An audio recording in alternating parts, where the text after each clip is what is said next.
നമസ്കാരം. ആനുകാലികത്തിലേക്ക് സ്വാഗതം. നമസ്കാരം. സർക്കാരും നവീൻ ബാബുവിന്റെ കുടുംബത്തെ, മഞ്ജുഷയെ ചതിച്ചിരിക്കുന്നു. ഞങ്ങൾ ഒപ്പമുണ്ടാകും എന്ന് വാക്കുകൊടുത്ത് പിണറായി വിജയനാണ് അവസാന നിമിഷം കാലുവാരിയിരിക്കുന്നത്. ശരിക്കും, അതായത് പാർട്ടിയുടെ തീരുമാനം നേരത്തെ പറഞ്ഞിരുന്നു എം.വി. ഗോവിന്ദൻ, CBI അന്വേഷണം വേണ്ട എന്ന് തന്നെ. ഇന്നിപ്പോൾ പാർട്ടിയുടെ നിലപാട് എന്താണോ അത് തന്നെയാണ് സർക്കാരിന്റെയും. CBI അന്വേഷണം വേണ്ട എന്ന് കോടതിയിൽ പറയാനുള്ള തീരുമാനത്തിൽ ഇപ്പോൾ സർക്കാർ എത്തിയിരിക്കുന്നു. ഒരു ഭയം തന്നെയല്ലേ സർക്കാരിനെയും വേട്ടയാടുന്നത്? ആഭ്യന്തരമന്ത്രി കേരളത്തിന്റെ മുഖ്യമന്ത്രിയാണ് പിണറായി വിജയൻ.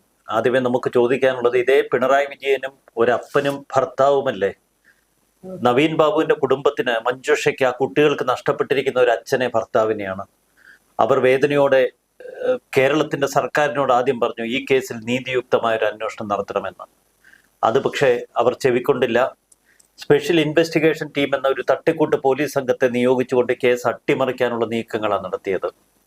അത് അവരുടെ അന്വേഷണം, ആ സ്പെഷ്യൽ ഇൻവെസ്റ്റിഗേഷൻ ടീമിന്റെ അന്വേഷണം പ്രഹസനമാണെന്ന് മഞ്ജുഷ പച്ചയ്ക്ക് ഹൈക്കോടതിയിൽ പറഞ്ഞു. ഈ അന്വേഷണ സംഘത്തിൽ തനിക്ക് വിശ്വാസമില്ല, CBI അന്വേഷണം വേണം എന്ന ആവശ്യവുമായി നവീൻ ബാബുവിന്റെ ഭാര്യ ഹൈക്കോടതിയെ സമീപിച്ചതിന് തൊട്ടു പിന്നാലെ M.V. ഗോവിന്ദന്റെ കാലിളകുന്നത് നമ്മൾ കണ്ടു. പാർട്ടി സംസ്ഥാന സെക്രട്ടറിയാണ് M.V. ഗോവിന്ദൻ.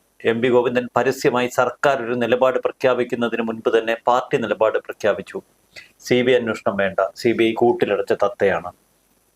എന്നാൽ ആർജവമുള്ള ഒരു മുഖ്യമന്ത്രിയാണ് പിണറായി വിജയനെങ്കിൽ പാർട്ടിയുടെ നിലപാടിനേക്കാൾ ഒരു ആഭ്യന്തരമന്ത്രി എന്ന നിലയിൽ, ഉത്തരവാദിത്തമുള്ള കേരളത്തിന്റെ ഭരണഘടന നാഥൻ എന്ന നിലയിൽ ഒരു CBI അന്വേഷണത്തിന് റെക്കമെൻഡ് ചെയ്യാം, അല്ലെങ്കിൽ സർക്കാരിന്റെ നിലപാട് ഹൈക്കോടതി അറിയിക്കാം.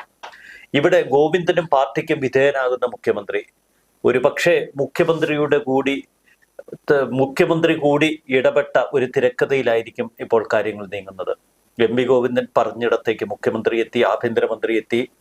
CBI അന്വേഷണം വേണ്ട എന്ന നിലപാട് ഭരണകൂടത്തിൽ തീരുമാനമെടുത്തു എന്ന വാർത്തകളാണ് ഇപ്പോൾ പുറത്തു വരുന്നത്. ഇത് അത്യന്തം അപകടകരമായ ഒരു അവസ്ഥയിലേക്ക് കേരളത്തെ തള്ളിവിടുന്ന ഒരു സാഹചര്യമാണ്. ജനങ്ങൾക്ക് സ്വന്തം സുരക്ഷയിൽ വിശ്വാസം നഷ്ടപ്പെട്ടിരിക്കുന്നു. ഒരു പോലീസ് സംവിധാനത്തിൽ, പോലീസിന്റെ അന്വേഷണത്തിൽ വിശ്വാസം നഷ്ടപ്പെട്ടിരിക്കുന്നു. മഞ്ജുഷയ്ക്കൊപ്പം നവീൻ ബാബുവിന്റെ കുടുംബത്തിനൊപ്പമുണ്ട് എന്ന് ആദ്യം പ്രഖ്യാപിച്ച M.V. ഗോവിന്ദൻ പിന്നീട് മലക്കം മറിഞ്ഞു. ഉപതെരഞ്ഞെടുപ്പിന് തൊട്ടു മുൻപ് നവീൻ ബാബുവിന്റെ കുടുംബത്തിനൊപ്പം സർക്കാരുണ്ട് എന്ന് പിണറായി വിജയൻ പ്രഖ്യാപിച്ചതും വെറുതെയാണ്. പണ്ട് പിണറായി വിജയൻ ഊരിപ്പിടിച്ച വാളുകൾക്കിടയിലൂടെ നടന്ന കഥയൊക്കെ നമ്മൾ ഒരുപാട് കേട്ടിട്ടുണ്ട്. പിണറായിയുടെ വായിൽ കൂടി തന്നെയാണ് ആ കഥകൾ കേട്ടത്. താൻ ആരെയും ഭയക്കുന്നില്ല, ഒരു അവതാരങ്ങൾക്കും തന്റെ സർക്കാരിൽ ഇടമില്ല എന്നൊക്കെ പ്രഖ്യാപിച്ചാണ് ഒന്നാം പിണറായി വിജയൻ സർക്കാർ അധികാരത്തിൽ വന്നത്. അന്ന് പിണറായി വിജയൻ കേരളത്തോട് പറഞ്ഞ ചില വാഗ്ദാനങ്ങളുണ്ട്. അതിലൊന്ന് സ്ത്രീ സുരക്ഷയാണ്. സ്ത്രീകൾക്ക് ഏറ്റവും സുരക്ഷിതമുള്ള ഒരു ഇടമായി കേരളത്തെ മാറ്റും എന്ന് മുഖ്യമന്ത്രിയുടെ പ്രഖ്യാപനം. സ്ത്രീകൾക്ക് ഏറ്റവും സുരക്ഷയോടെ തൻ്റെ ഭരണത്തെ നോക്കിക്കാണാം എന്ന് പറയുന്നൊരു മുഖ്യമന്ത്രി. ഇവിടെ മുഖ്യമന്ത്രിയുടെ മുന്നിൽ ദയനീയമായി നീതിക്ക് വേണ്ടി യാചിക്കുന്നത് ഒരു സ്ത്രീയാണ്, ഒരു വീട്ടമ്മയാണ്, 2 കുട്ടികളുടെ അമ്മയാണ്. അവരുടെ ഭർത്താവിനെ, ആ മക്കളുടെ അച്ഛനെ നിഷ്ഠൂരമായി ആരോ കൊല ചെയ്തു എന്നവർ പൂർണ്ണമായി വിശ്വസിക്കുന്നു. നവീൻ ബാബുവിൻ്റേതൊരു ആത്മഹത്യയല്ല, അതൊരു കൊലപാതകമാണ് എന്ന് ഹൈക്കോടതിയിൽ നൽകിയ ഹർജിയിൽ അവർ കൃത്യമായി രേഖപ്പെടുത്തിയിട്ടുണ്ട്. അതിലപ്പുറം മഞ്ജുഷയുടെ ചില നിലപാടുകൾ നമ്മൾ നോക്കണം. ഒന്ന്, മഞ്ജുഷ ഒരിക്കലും ഈ സർക്കാരിനെയോ പാർട്ടിയോ കുറ്റം പറയുന്നില്ല. അവർ പോലീസ് അന്വേഷണത്തെയാണ് പ്രഹസനം എന്ന് പറഞ്ഞ് തള്ളിക്കളഞ്ഞിരിക്കുന്നത്. ഉപതെരഞ്ഞെടുപ്പിന് മുൻപ് മഞ്ജുഷ ഇത്തരമൊരു ഹർജിയുമായി ഹൈക്കോടതിയെ സമീപിച്ചിരുന്നു എങ്കിൽ ഈ സർക്കാർ പാർട്ടി കൂടുതൽ പ്രതിരോധത്തിലായേനെ. ഒരുപക്ഷെ ചേലക്കരയിൽ പോലും അവർ തോറ്റമ്പിയേനെ. താനൊരു പാർട്ടി കുടുംബത്തിൽപ്പെട്ട അംഗമാണ്, പാർട്ടിയോടുള്ളൊരു കൂറ വിധേയത്വം അത് ചോരയിലുണ്ട് എന്ന് മനസ്സിലാക്കിയ ഒരു സഖാവിന്റെ ചിന്ത തന്നെ ആവണം ഇപ്പോഴും മഞ്ജുഷയ്ക്ക്. തന്റെ ഭർത്താവ് ഒരു പാർട്ടി കുടുംബത്തിൽപ്പെട്ടയാളാണ് എന്ന് ഉൾബോധമുള്ള മഞ്ജുഷ വളരെ സൂക്ഷ്മതയോടെയാണ് കരുക്കൾ നീക്കിയിരിക്കുന്നത്. ഒടുവിൽ ഹൈക്കോടതിയിൽ എത്തി നിൽക്കുമ്പോൾ സർക്കാരിന്റെ ഈ വിശദീകരണം കേട്ട് ആ സ്ത്രീ ഹൃദയം വിങ്ങുന്നുണ്ടാവുക. അതിൽ ഇപ്പോൾ പുതിയ ബെഞ്ചാണ് അടുത്ത ദിവസം ഇത് വാദം കേൾക്കുന്നത്. ബെച്ചു കുര്യനാണ് പോലീസിനെ വലിയ രീതിയിൽ വിമർശിച്ചിരുന്നു അദ്ദേഹം. കേസ് ഡയറി ചോദിച്ചപ്പോൾ പരിങ്ങുന്ന ഒരു നിലപാടായിരുന്നു പോലീസിനുണ്ടായിരുന്നത്. ഉടൻ തന്നെ കേസ് ഡയറിയും അതുപോലെ തന്നെ അന്വേഷണ റിപ്പോർട്ടും സമർപ്പിക്കണമെന്ന് ബിജു കുര്യൻ പറയുന്നു. എന്നാൽ ഇന്നിപ്പോൾ പുതിയ ബെഞ്ചാണ് അടുത്ത ദിവസം ഇതിൽ വാദം കേൾക്കാൻ പോകുന്നത്. അതായത് അപ്പോൾ സോഷ്യൽ മീഡിയയിലൊക്കെ വലിയ രീതിയിൽ ഉയർന്നു വരുന്ന ഒരു ആശങ്ക, ചിലരുടെ കമന്റുകളാണ്, ഇതൊരു അട്ടിമറിയാണോ ബെഞ്ച് മാറുന്നത്? ഹൈക്കോടതി രജിസ്ട്രാർ ഇടയ്ക്കിടയ്ക്ക് ബെഞ്ച് മാറ്റി പുതിയ ജസ്റ്റിസുമാർ ഓരോ വാദം കേൾക്കാറുണ്ട്. അത് അതിന്റെ ഒരു യൂഷ്വൽ പ്രൊസീജിയറാണ്. അപ്പോൾ എല്ലാവരും ഈ നവീൻ ബാബുവിന്റെ വിഷയം അത് സ്വന്തം കുടുംബത്തിലെ ഒരു വിഷയമായി കാണുന്നത് കൊണ്ട് തന്നെയാണ് ബെഞ്ച് മാറ്റം ഉണ്ടാകുമ്പോൾ തന്നെ അവരിൽ ഒരു ആവലാതി ഉണ്ടാകുകയാണ്, കേസ് അട്ടിമറിക്കപ്പെടുകയാണോ എന്നുള്ള ഒരു സംശയം. അപ്പോൾ ജനങ്ങൾ ഈ വിഷയം അത്യന്തം ഏറ്റെടുത്തു കഴിഞ്ഞില്ലേ? തുടക്കം മുതൽ മലയാളി വാർത്തയുടെ ഒരു നിലപാട് ഒരു പക്ഷേ പ്രക്ഷോഭയും ശ്രദ്ധിക്കുന്നുണ്ടാവും. നമ്മളൊക്കെ നമ്മുടെ വാർത്തകളിൽ കൃത്യമായി നവീൻ ബാബുവിന്റെ വിഷയം സജീവമായി നിലനിർത്തുന്ന തരത്തിൽ എപ്പോഴും റിപ്പോർട്ടുകൾ നൽകാറുണ്ട്, വാർത്തകൾ നൽകാറുണ്ട്, ചർച്ചകൾ സംഘടിപ്പിക്കാറുണ്ട്. ഈ കേസിന്റെ വളരെ മൈന്യൂട്ട് തലത്തിലുള്ള വസ്തുതകൾ മനസ്സിലാക്കാനുള്ള ശ്രമങ്ങൾ നടത്താറുണ്ട്. നവീൻ ബാബുവുമായി ബന്ധപ്പെട്ട കേന്ദ്രങ്ങളുമായി നമ്മൾ നിരന്തരം ആശയവിനിമയം നടത്താറുണ്ട്. ഇതിൽ നിന്നൊക്കെ നമുക്കൊരു കാര്യം ബോധ്യപ്പെട്ടിരിക്കുന്നു.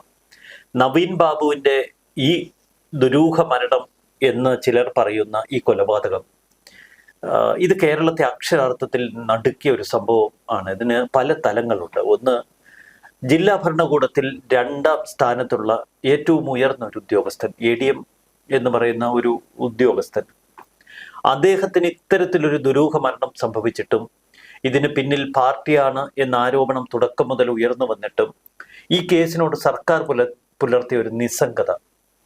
അപ്പോൾ പാർട്ടി ഒരു കാര്യം കേരളത്തിൽ തീരുമാനിച്ചുറപ്പിച്ചാൽ അത് നടപ്പിലാക്കുക എന്ന ഒരൊറ്റ ദൗത്യം മാത്രമേ കേരളത്തിന്റെ ഭരണകൂടം ഏറ്റെടുക്കുകയുള്ളൂ. ഇത് തന്നെയാണ് കേരളത്തിലെ സാധാരണ ജനങ്ങളുടെ ഭയം. പാർട്ടിക്ക് പാർട്ടിയുടേതായ കോടതിയുണ്ട്, പാർട്ടിയുടേതായ പോലീസ് സ്റ്റേഷനുണ്ട്, പാർട്ടി വിധി പറയും, പാർട്ടി നിയമം നടപ്പാക്കും, പാർട്ടി ശിക്ഷ നടപ്പാക്കും.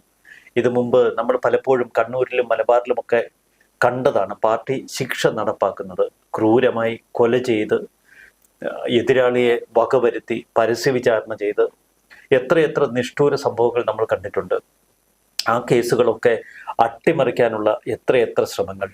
പക്ഷെ ഇവിടെ ആ കേസുകളിൽ നിന്ന് ഇതേറെ വ്യത്യസ്തമാകുന്നത് ഒരു വ്യക്തി തൻ്റെ ഔദ്യോഗിക ജീവിതത്തിനിടയിൽ നേരിട്ട അധിക്ഷേപം, അതിനെ തുടർന്ന് ഉയർന്നു വന്ന ഒരുപാട് ദുരൂഹതകൾ. ഇപ്പോൾ നവീൻ ബാബു കൈകാര്യം ചെയ്ത പല ഫയലുകളെ കുറിച്ചുള്ള ചർച്ചകൾ അന്തരീക്ഷത്തിൽ സജീവമാണ്. ഒരു കോറി സംബന്ധിയായിട്ടുള്ള ഫയല്, കുറച്ച് ഭൂമി ഇടപാടുകളുമായി ബന്ധപ്പെട്ട ഫയല്.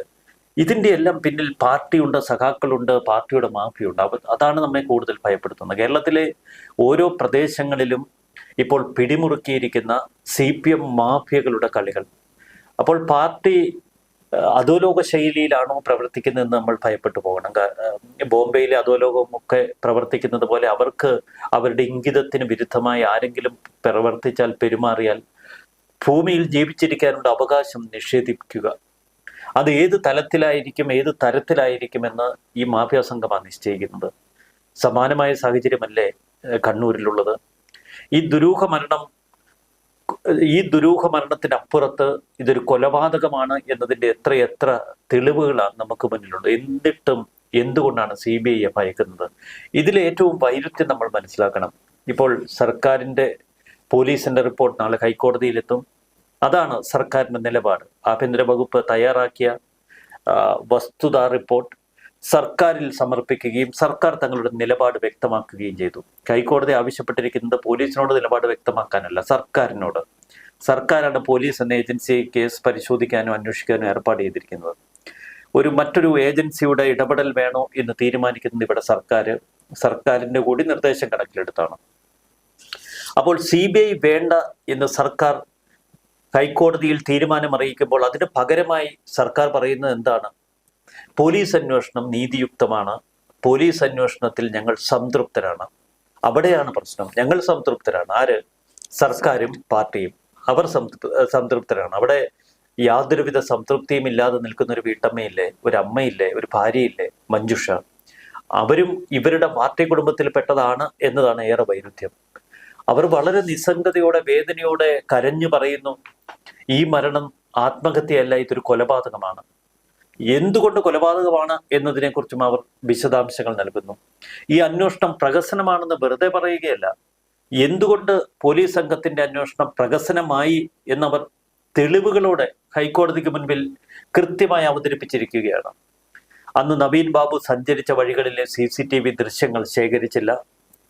നവീൻ ബാബുവിന്റെ ഡ്രൈവർ ഷംസുദ്ദീനെ വേണ്ട വിധത്തിൽ ചോദ്യം ചെയ്തില്ല. ഒരു വ്യാജ മൊഴി കൊടുത്ത കണ്ണൂർ കളക്ടറുടെ മൊബൈൽ ഫോൺ പോലും ഫോറൻസിക് പരിശോധനയ്ക്ക് അയക്കുകയോ വിശദ പരിശോധനയ്ക്ക് അത് കളക്ടറിൽ നിന്ന് വാങ്ങുകയോ ചെയ്തിട്ടില്ല. എന്തിനേറെ പ്രശാന്തൻ എന്ന വ്യാജ പരാതിക്കാരൻ മുഖ്യമന്ത്രിയുടെ ഓഫീസിലേക്ക് നൽകിയ പരാതി പോലും വ്യാജമാണല്ലോ. പ്രശാന്തനെ വേണ്ട വിധത്തിൽ ചോദ്യം ചെയ്തില്ല. പ്രശാന്തന്റെ മൊബൈൽ ഫോൺ സീഷർ ചെയ്തില്ല. ഇതൊന്നും ഫോറൻസിക് പരിശോധനകൾക്ക് അയച്ചില്ല. എങ്ങനെ നവീൻ ബാബു ക്വാർട്ടേഴ്സിൽ ആത്മഹത്യ ചെയ്തു എന്നതിനെക്കുറിച്ച് യാതൊരുവിധ അന്വേഷണവും പോലീസ് നടത്തിയില്ല. എന്തുകൊണ്ട് ആ ക്വാർട്ടേഴ്സിന്റെ വാതിലുകൾ തുറന്നു കിടന്നു? എവിടെ നിന്നാണ് ആത്മഹത്യ ആണെങ്കിൽ ആ കയർ വാങ്ങിയത്? ആ വീട്ടമ്മ പറയുന്നത് ഏറ്റവും വേദനിപ്പിക്കുന്ന ഒരു വസ്തുതയില്ലേ, എൻ്റെ ഭർത്താവ് വളരെ സ്നേഹനിധിയായ ഒരു ഭർത്താവാണ്, കുട്ടികൾക്ക് തികഞ്ഞ മാതൃകയായ അച്ഛനാണ്. അങ്ങനെ ഒരാൾ ഒരു ആത്മഹത്യാ കുറിപ്പ് എഴുതി വെക്കാതെ ഒരിക്കലും ആത്മഹത്യ ചെയ്യില്ല. അദ്ദേഹത്തിന് കഴിയില്ല.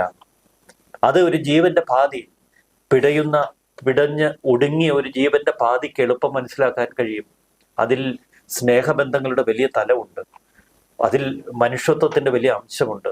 അതൊന്നും മറുവർത്തന് മനസ്സിലാവില്ല. കാരണം അവിടെ കൃത്യമായ തലിബാനിസം നടപ്പിലാക്കുകയാണ്. മൃഗങ്ങളെ വെട്ടി പരിശീലിക്കുന്ന മനസ്സോടെ മനുഷ്യന്റെ ജീവന്റെ കഥ കഴിക്കാൻ മടിയില്ലാത്തവരാണ് എതിർഭാഗത്ത് നിൽക്കുന്നത്. അത് മഞ്ജുഷയ്ക്കും കൃത്യമായി അറിയാം. അതുകൊണ്ടാണ് അവർ സൂക്ഷ്മതയോടെ നീങ്ങുന്നത്. അവരെന്തുകൊണ്ട് ഈ കേസ് കൂടുതൽ ശക്തമായി ക്രൈംബ്രാഞ്ചിനെ കൊണ്ട് അന്വേഷിക്കണം, CBI കൊണ്ട് അന്വേഷിക്കണമെന്ന് ആവശ്യപ്പെട്ടുകൊണ്ട് സർക്കാരിനെ സമീപിച്ചില്ല? അവർക്ക് സർക്കാരിൽ വിശ്വാസമില്ല, അവർക്ക് പാർട്ടിയിൽ വിശ്വാസമില്ല, അവർക്ക് ഭർത്താവ് ഉൾപ്പെട്ട ആ സംഘടനാ സംവിധാനത്തിൽ വിശ്വാസമില്ല. അവരും ഭർത്താവും ഉൾപ്പെടുന്ന ആ സംഘടനാ സംവിധാനത്തിലും അവർക്ക് വിശ്വാസമില്ല. അപ്പോൾ ജീവിക്കാനുള്ള വിശ്വാസമാണ് അവിടെ നഷ്ടപ്പെട്ടിരിക്കുന്നത്. പ്രവർത്തിക്കാനുള്ള വിശ്വാസം അവർക്ക് നഷ്ടപ്പെട്ടു. അതിന്റെ സൂചനയില്ലേ തഹസിൽദാർ ജോലി തനിക്ക് വേണ്ട, ജില്ലാ കളക്ടറേറ്റിൽ ഒരു സൂപ്രണ്ട് സ്ഥാനം മതി എന്ന് പറഞ്ഞ് അവരിൽ നിന്ന് ജില്ലാ കളക്ടറേറ്റിലേക്ക് ഒരു സൂപ്രണ്ട് മാത്രമായി പോയിരിക്കുന്നത്. അപ്പൊ അത് പോരാട്ടത്തിന് വേണ്ടിയാണ്. കൂടുതൽ ഉത്തരവാദിത്തങ്ങൾ പോലും തനിക്ക് വേണ്ട എന്ന് പറയുന്നത്. അവർക്ക് മറ്റ് സ്വാർത്ഥതകളില്ല, ഒന്നും വെട്ടിപ്പിടിക്കണമെന്നില്ല. പക്ഷെ മറുവശത്ത് അതല്ല, ഒരുപാട് നഷ്ടപ്പെടാനുണ്ട്, ഒരുപാട് ബിനാമി ഇടപാടുകൾ പുറത്താകാനുണ്ട്. അതുകൊണ്ട് ഏത് വിധേനയും CBI അവർ ആട്ടിയകറ്റും. അതിനുവേണ്ട കരുക്കൾ ഒരു മുഖ്യമന്ത്രി, ആഭ്യന്തര വകുപ്പ് മന്ത്രി എന്ന നിലയിൽ, ഭരണകൂടത്തിന്റെ തലവൻ എന്ന നിലയിൽ പിണറായി വിജയന്റെ ഭാഗത്തു നിന്നുണ്ടാകുമ്പോൾ നമുക്ക് വലിയ അതിശോക്തിയൊന്നുമില്ല. പക്ഷെ അതിൽ വേദനയുണ്ട്. ആ മഞ്ജുഷയുടെ വേദനയ്ക്കൊപ്പം കേരളത്തിലെ വലിയൊരു ജനസഞ്ചയമുണ്ട്. ഈ കഴിഞ്ഞ ദിവസം മറ്റൊരു വലിയ ക്രൂരത നമ്മൾ കണ്ടു. ഇന്നലെ പുറത്തു വന്നൊരു വാർത്ത, vigilance cell, Kannur vigilance cell vigilance ആസ്ഥാനത്തേക്ക് നൽകിയ ഒരു റിപ്പോർട്ട്. നവീൻ ബാബുവിന്റെ മരണവുമായി ബന്ധപ്പെട്ട റിപ്പോർട്ടല്ല, മരണം കഴിഞ്ഞ തൊട്ടടുത്ത ദിവസം പ്രശാന്തൻ നൽകിയ ഒരു പരാതി നേരത്തെ കൊടുത്തു എന്നൊക്കെയാണ് പ്രശാന്തൻ ഇപ്പോൾ പറയുന്ന വിജിലൻസിന്. അപ്പോൾ നവീൻ ബാബു കൈക്കൂലി വാങ്ങിയോ എന്നതിനെ കുറിച്ച് വിജിലൻസ് അന്വേഷണം പൂർത്തിയായി. അതിന്റെ പൂർണ്ണ റിപ്പോർട്ട് വിജിലൻസ് ആസ്ഥാനത്തേക്ക് കൈമാറി. ഒരു വിധത്തിലും മാധ്യമങ്ങൾക്ക് ഈ റിപ്പോർട്ട് ചോർന്നു പോകരുത് എന്ന് മുകളിൽ നിന്ന്, സർക്കാരിന്റെ ഉന്നതങ്ങളിൽ നിന്നുള്ള നിർദ്ദേശം കണ്ണൂർ വിജിലൻസ് സെല്ലിനുണ്ടായിരുന്നു. അതുകൊണ്ട് ആ റിപ്പോർട്ട് എന്താണ് എന്നതിനെ കുറിച്ച് മാധ്യമങ്ങൾക്ക് വലിയ പിടിപാടില്ല. പക്ഷെ അതിൽ നിന്ന് ഒരു കാര്യം വ്യക്തമാണ്, നാളെ ഹൈക്കോടതിയിൽ വരികയാണ് ഈ കേസ്. മഞ്ജുഷ CBI അന്വേഷണം ആവശ്യപ്പെട്ടുകൊണ്ട് ഹൈക്കോടതിയിൽ നൽകിയ ഹർജിയിൽ സർക്കാരിനോട് നിലപാടറിയിക്കണം, പോലീസിനോട് ഇടക്കാല കേസ് ഡയറി ഹാജരാക്കണം എന്ന കോടതിയുടെ ഉത്തരവ് ഡിസംബർ 6 ഹാജരാക്കാനാണ് പറഞ്ഞിരിക്കുന്നത്. അപ്പോൾ ഏറ്റവും സുപ്രധാന ദിവസമാണ്. അപ്പോൾ ആ ദിവസത്തിന് തൊട്ട് മുൻപ് വിജിലൻസ് അന്വേഷണം പൂർത്തിയാക്കി അത്തരമൊരു റിപ്പോർട്ട് വിജിലൻസ് ആസ്ഥാനത്തേക്ക് വരുത്തി. ഇതും സർക്കാർ ഹൈക്കോടതിയിൽ നൽകുന്ന ആ നിലപാട് റിപ്പോർട്ടിനൊപ്പം ഉണ്ടാകും എന്ന കാര്യത്തിൽ സംശയം വേണ്ട. അപ്പോൾ കൃത്യമായി നവീൻ ബാബുവിനെ ഒരു അഴിമതിക്കാരനാക്കി ചിത്രീകരിച്ച് പോലീസ് അന്വേഷണത്തിൽ സർക്കാരിന് സംതൃപ്തി ഉണ്ട് എന്ന് ഹൈക്കോടതിയെ ധരിപ്പിക്കുക. പിന്നീട് പോലീസ് അന്വേഷണ സംഘം കണ്ടെത്തിയ വസ്തുതകളും തെളിവുകളും എന്ന പേരിൽ കുറേയേറെ വ്യാജ തെളിവുകളും മൊഴികളും ഒക്കെ ഹൈക്കോടതിക്ക് മുൻപിൽ ഹാജരാക്കുക. ഇതാണ് സർക്കാർ ഇട്ടിരിക്കുന്ന പദ്ധതി. ഇക്കാര്യം വ്യക്തമായി മഞ്ജുഷയും പറഞ്ഞിട്ടുണ്ട്. അന്വേഷണ സംഘം തങ്ങൾ എന്തൊക്കെയോ കാട്ടിക്കൂട്ടി എന്ന് വരുത്താൻ ചില വ്യാജ തെളിവുകൾ കോടതിക്ക് മുൻപാകെ ഹാജരാക്കും. അതിൽ കോടതി ഇടപെടണം എന്നാണ് അവർ ആവശ്യപ്പെട്ടിരിക്കുന്നത്. ഇപ്പൊ സാറ് പറഞ്ഞത് തന്നെ ഒരു വലിയ CPM-ന്റെ ഒരു വലിയ ഒരു കൂട്ടർ നടത്തിക്കൊണ്ടിരിക്കുന്ന ഒരു വലിയ മാഫിയ പ്രവർത്തനത്തിന്റെ ഭാഗം തന്നെയാണ്. അതായത് നവീൻ ബാബു മരിച്ചതിന് ശേഷമുള്ള എല്ലാ കാര്യങ്ങളും തെളിവുകൾ ഉൾപ്പെടെ അവരാണ് ഉണ്ടാക്കുന്നതും ചമച്ചെടുക്കുന്നതും പുറത്തുവിടുന്നതും. ഇപ്പോൾ അദ്ദേഹത്തിന്റെ കാര്യത്തിൽ CBI അന്വേഷണം വേണോ എന്നുള്ളതിൽ വാദം കേൾക്കാനിരിക്കുമ്പോൾ ഇത്തരത്തിൽ അദ്ദേഹം അഴിമതിക്കാരനാണ് എന്ന് ഉള്ളടക്കം അതായിരിക്കാം. അപ്പോൾ വിജിലൻസിന്റെ അത്തരത്തിലൊരു അന്വേഷണ റിപ്പോർട്ട് അവർ ഒരു ബോംബ് പോലെ കയ്യിൽ കരുതുന്നു. അപ്പോൾ സർക്കാർ ഉൾപ്പെടെ ഇതിന് എല്ലാ പിന്തുണയും കൊടുക്കുന്നു. ഇത് ശരിക്കും ചോദ്യം ചെയ്യാൻ ഈ CPM-ൽ മറ്റാരുമില്ലേ എന്നുള്ളതാണ്. CPM-ല് തലയെടുപ്പുള്ള CPM-നെ തിരുത്താൻ ശക്തിയുള്ള മറ്റൊരു നേതാവില്ല. അത് നമ്മൾ ഈ കഴിഞ്ഞ കാലഘട്ടങ്ങളിൽ കണ്ടതാണ്. അതിന്റെ ഏറ്റവും വലിയ ഉദാഹരണമല്ലേ പത്തനംതിട്ട ജില്ലാ CPM കമ്മിറ്റിയുടെ ചില പ്രതികരണങ്ങൾ. അവരുടെ ഇരട്ടത്താപ്പ് നമ്മൾ കണ്ടതല്ലേ. എന്നിലേറെ മലയാലപ്പുഴ മോഹൻ എന്ന് പറഞ്ഞ ഒരു CIT നേതാവിന്റെ വെപ്രാളം നമ്മൾ കണ്ടതല്ലേ. ഇതൊരു ആത്മഹത്യയല്ല, കൊലപാതകമാണ് എന്ന് മാധ്യമപ്രവർത്തകരുടെ മുന്നിൽ ശക്തമായി പറഞ്ഞ മലയാലപ്പുഴ മോഹൻ പിന്നീട് CBI അന്വേഷണം മാത്രമേ ഈ കേസ് തെളിയിക്കാൻ ഉപയുക്തമാകൂ എന്ന് മാധ്യമങ്ങളോട് പറഞ്ഞിരുന്നു. അതേ മലയാലപ്പുഴ മോഹൻ ഒരു ദിവസം രാവിലെ പാർട്ടി സെക്രട്ടറി MB ഗോവിന്ദൻ ഒരു മാധ്യമ സമ്മേളനം നടത്തി CBI കൂട്ടിലടച്ച തത്തയാണ്, കേരളത്തിലെ നവീൻ ബാബുവിന്റെ മരണം അന്വേഷിക്കാൻ CBIയുടെ ആവശ്യമില്ല എന്ന് പ്രഖ്യാപിച്ചതിന് തൊട്ടു പിന്നാലെ അന്ന് വൈകുന്നേരം 4 മണിക്ക് മാധ്യമങ്ങളെ കണ്ടപ്പോൾ മലയാലപ്പുഴ മോഹൻ പറഞ്ഞത് എന്താ? CBI അന്വേഷണം വേണ്ട എന്നതാണ് പാർട്ടി നിലപാട്. ഒരു സിറ്റിംഗ് ജഡ്ജിയെ കൊണ്ട് അന്വേഷിപ്പിച്ചാൽ മതിയെന്ന്. സിറ്റിംഗ് ജഡ്ജിയെ ഇത്തരമൊരു കേസിന് അന്വേഷണത്തിനായി വിട്ടുകിട്ടില്ല എന്ന് മലയാലപ്പുഴ മോഹനും MB ഗോവിന്ദനും ഒക്കെ കൃത്യമായി അറിയാം. കാരണം ഇത് ഒരു ക്രൈമാണ്. ഇത് കൃത്യമായ ഒരു ക്രൈം അന്വേഷിക്കുന്ന ഏജൻസി തന്നെ അന്വേഷിക്കണം. CBI ഈ കേസിൽ എത്തിയാൽ അത് മറ്റ് ഒട്ടനവധി തലങ്ങളിലേക്ക് കടക്കും. അത് CPM-ന്റെ കണ്ണൂർ മാഫിയകളെ കുറിച്ചുള്ള അന്വേഷണം ശക്തമാകാൻ ഇടവരുത്തും. ഈ അന്വേഷണത്തിന്റെ കണ്ടെത്തലുകളായി മറ്റൊരുപാട് ക്രിമിനൽ സംഭവങ്ങൾ പൊങ്ങി വരും. അതിനൊക്കെ പിന്നാലെ പിന്നീട് വിവാദങ്ങൾ വരും. തദ്ദേശഭരണ തെരഞ്ഞെടുപ്പിന് കുറച്ചു കാലമേ ഉള്ളൂ. നിയമസഭാ തെരഞ്ഞെടുപ്പ് 2026-ൽ നടക്കേണ്ടിയിരിക്കുന്നു. അപ്പോൾ അതിനൊക്കെ മുമ്പ് CBIയെ വിളിച്ചു വരുത്തി ഒരു ആത്മഹത്യക്ക് ഒരുങ്ങേണ്ട ഇന്ന് കണ്ണൂർ ലോബി കൃത്യമായ ഒരു പദ്ധതി തയ്യാറാക്കി. അത് കേരളത്തിലെ മറ്റെല്ലാ CPM-ന്റെ ജില്ലാ കമ്മിറ്റികളിലേക്കും പ്രസരിച്ചിട്ടുണ്ട്. നവീൻ ബാബുവിന്റെ ഈ കൊലപാതകത്തിന് തൊട്ടു പിന്നാലെ നമ്മൾ കണ്ടതല്ല, കേരളത്തിന്റെ പല ഭാഗങ്ങളിൽ പാർട്ടി അണികൾ പൊട്ടിത്തെറിക്കുന്നു. അവർ സമൂഹ മാധ്യമങ്ങളിൽ തങ്ങളുടെ വികാരങ്ങൾ പങ്കുവയ്ക്കുന്നത്. പിന്നീട് പാർട്ടി തലത്തിൽ ലോക്കൽ കമ്മിറ്റി സമ്മേളനങ്ങൾ നടക്കുന്നു. ഇപ്പോൾ ബ്രാഞ്ച് തല സമ്മേളനങ്ങൾ ഏരിയ തലത്തിലുള്ള സമ്മേളനങ്ങൾ നടക്കുന്നു. എല്ലാം കുഴിച്ചു മൂടപ്പെട്ടില്ലേ? എതിർ ശബ്ദങ്ങളെ നിഷ്കരണം വെട്ടിയൊതുക്കിയല്ലേ ഈ ഔദ്യോഗിക സംവിധാനം പോകുന്നത്? പല സ്ഥലങ്ങളിൽ എത്ര സ്ഥലങ്ങളിൽ, കുലശേഖരപുരത്ത്, കരുനാഗപ്പള്ളിയില്, നമ്മൾ തിരുവല്ലയില്, തിരുവനന്തപുരത്ത്, മംഗലപുരത്ത്, ആലപ്പുഴയില്, കൊഴിഞ്ഞാമ്പാറയില്, എവിടെയെല്ലാം വിമത ശബ്ദം കേട്ടു. ആ വിമതരെല്ലാം വെട്ടിയൊതുക്കി അവരെയൊക്കെ പാർട്ടിയിൽ നിന്ന് പുറത്താക്കി BJP എങ്കിൽ BJP, മറ്റേതെങ്കിലും പ്രസ്ഥാനത്തിലെങ്കിൽ പ്രസ്ഥാനത്തിലേക്ക് അത്തരത്തിൽ നീങ്ങുന്ന ഒരു സംവിധാനത്തിലല്ലേ നമ്മൾ കാണുന്നത്. പിന്നെ വളരെ പോഷക സംഘടനകളുടെ കാര്യമെടുത്താൽ വിദ്യാർത്ഥി തലത്തിലുള്ള സംഘടന SFI, അവിടെ എതിർ ശബ്ദങ്ങൾ ഉയർത്തുന്നവരെ ഇടിമുറിയിൽ വെച്ച് ഇടിച്ചൊതുക്കുന്ന കാഴ്ച ഇന്ന് നമ്മൾ കണ്ടില്ലേ തിരുവനന്തപുരം യൂണിവേഴ്സിറ്റി കോളേജിൽ. അതപ്പോൾ പാർട്ടിയുടെ എല്ലാ തലങ്ങളിലേക്ക് ഈ ഫാസിസം തുടരുകയാണ്. ഫാസിസത്തിന്റെ ഏറ്റവും വലിയ കോട്ടയാണ് കണ്ണൂർ. ആ കണ്ണൂർ ലോബിയുടെ താല്പര്യങ്ങൾ അവിടെ നടക്കും. അവിടെ PP ദിവ്യയൊക്കെ അത്തരത്തിൽ ട്രെയിൻ ചെയ്യപ്പെട്ടവരാണ്. ആ കണ്ണൂർ മാഫിയ ലോബിയിൽ എങ്ങനെ പ്രവർത്തിക്കണമെന്ന് കൃത്യമായി നിർവചിക്കപ്പെട്ടിട്ടുള്ള പരിശീലനം സിദ്ധിച്ചിട്ടുള്ളവരാണ്. അപ്പോൾ അവരൊക്കെ ഒരു തീരുമാനമെടുത്താൽ അത് നടപ്പാക്കും. അത് പിന്നീട് അതിൽ പുനർവിചിന്തനമില്ല. അതുകൊണ്ടാണല്ലോ ഈ നവീൻ ബാബുവിന്റെ മരണം നടന്ന തൊട്ടടുത്ത മണിക്കൂറുകളിൽ കണ്ണൂർ ജില്ലാ സെക്രട്ടറി MB ജയരാജൻ ഒരു പ്രസ്താവന നടത്തിയത്. നവീൻ ബാബുവിൻ്റെ ആത്മഹത്യ എന്ന് ഉറപ്പിച്ചുകൊണ്ടുള്ള ഒരു പ്രസ്താവന. വളരെ സതുദ്ദേശത്തോടെയാണ് PP ദിവ്യ പ്രസംഗിച്ചതെന്നും ഇത്തരമൊരു ആത്മഹത്യ തങ്ങൾ പ്രതീക്ഷിച്ചില്ല എന്നും അന്ന് MB ജയരാജൻ പറഞ്ഞിരുന്നു. ഇതേ നവീൻ ബാബുവിന്റെ തന്റെ അധിക്ഷേപ പ്രസംഗത്തിൽ സിവിൽ ഡെത്ത് എന്നല്ലേ PP ദിവ്യ പറഞ്ഞത്. ആ സിവിൽ ഡെത്ത് ഏത് രൂപത്തിൽ അവർ നടപ്പാക്കിയെന്ന് കണ്ടെത്തണമെങ്കിൽ അത് കേരള പോലീസ് അന്വേഷിച്ചാൽ പോരാ, CBI തന്നെ വരണം. അപ്പോൾ CBIയെ അട്ടിമറിക്കുക, കേസന്വേഷണം തങ്ങൾക്ക് താല്പര്യമുള്ള ഒരു സംഘം പോലീസ് ഉദ്യോഗസ്ഥരെ ഏൽപ്പിക്കുക, ഈ പോലീസ് ഉദ്യോഗസ്ഥരെ കൈയും കാലും നടുവും കെട്ടി ഒരിടത്ത് ഒതുക്കിയിട്ടിരിക്കുകയായിരുന്നു എന്നതിന്റെ ഏറ്റവും വലിയ തെളിവല്ലേ? ആരെയും ചോദ്യം ചെയ്യാൻ, എന്തിന് പ്രശാന്തനെ പോലും, ഈ പ്രതിപട്ടികയിൽ ആദ്യം കടന്നു വരേണ്ട പ്രശാന്തനെ പോലും പ്രതിപട്ടികയിൽ ഉൾപ്പെടുത്താൻ പോലീസല്ല ഭയപ്പെട്ടത്, അവിടെ സർക്കാരാണ് ഭയപ്പെട്ടത്. ആ പാർട്ടിയിലേക്ക് അതിന്റെ അപകടം ചെല്ലുമെന്ന് കൃത്യമായി മനസ്സിലാക്കിക്കൊണ്ടാണ് സർക്കാർ അത്തരം ചില ഇൻസ്ട്രക്ഷൻസ് ഈ അന്വേഷണ സംഘത്തിന് നൽകിയത്. ഇത് പൊളിച്ചെറിയപ്പെടണമെങ്കിൽ ഹൈക്കോടതിയുടെ ശക്തമായ ഇടപെടലുകൾ ഉണ്ടാകണം. ഇതിൽ നമുക്ക് കളക്ടറിലേക്ക് കൂടി ഒന്ന് വരേണ്ടതുണ്ട്. നവീൻ ബാബുവിനെ അവിടെ പിടിച്ചു നിർത്തുകയായിരുന്നു അക്ഷരാർത്ഥത്തിൽ ഈ കളക്ടർ ചെയ്തത്. അദ്ദേഹത്തിന് പോകണം എന്ന് നവീൻ ബാബു പറയുമ്പോഴും വീണ്ടും ദിവസങ്ങളോളം പിടിച്ചു നിർത്തുന്നു.